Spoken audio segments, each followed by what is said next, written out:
Well, hi there. Hey, I'm a little worked up and a little nervous today because I found something. I was following what appeared to be like a presidential motorcade, and as I was following, a briefcase fell out. And now I looked around a little bit, and they were going too fast for me to catch up to, so I opened it, and in that briefcase was a book. Yeah, a top secret book. And I'm kind of nervous because people could sneak in here at night and put cameras in here, and I don't even know. So I'm feeling a little paranoid too. But here's the book. There's things in this book that I've read so far that you can use, I can use. It's a really cool book. Now I'm not going to say who wrote it. I'm just going to show you because I don't want to get in trouble. There, see? How to Properly Handle a Crisis by this person. Yeah, see? And then look who the co-author is. I think it was a presidential motorcade. Yeah, I'm sure it was.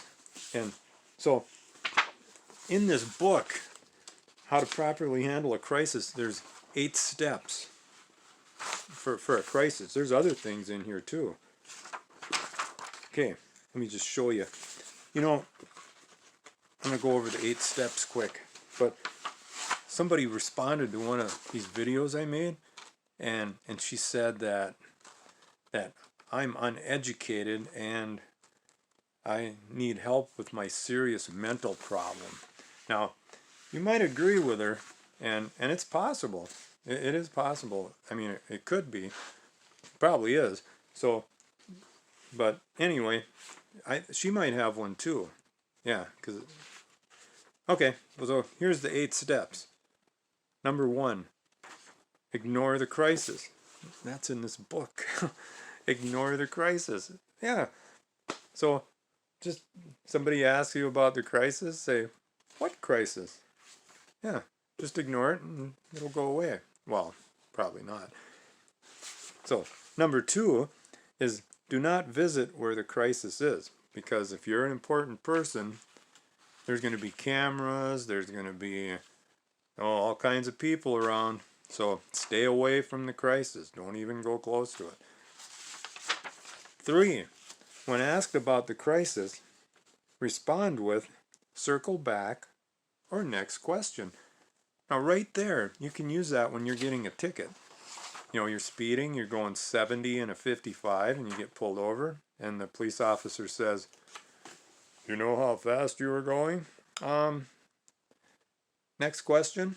Now he might let that go, but then he'll tell you probably you were going 70.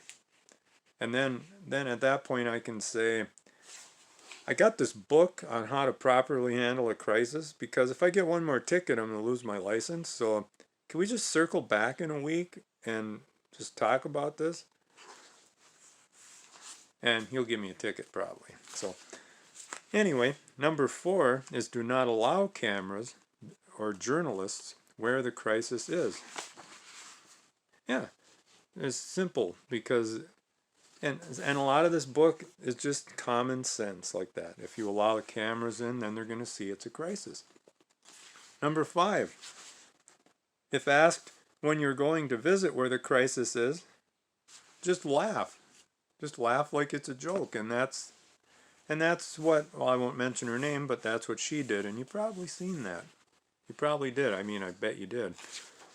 And then 6, when states start implementing the National Guard to protect their borders, and when photos and videos start coming out and showing that there is a crisis, then slowly start to admit that it might be a challenge, or then you have to use the word crisis.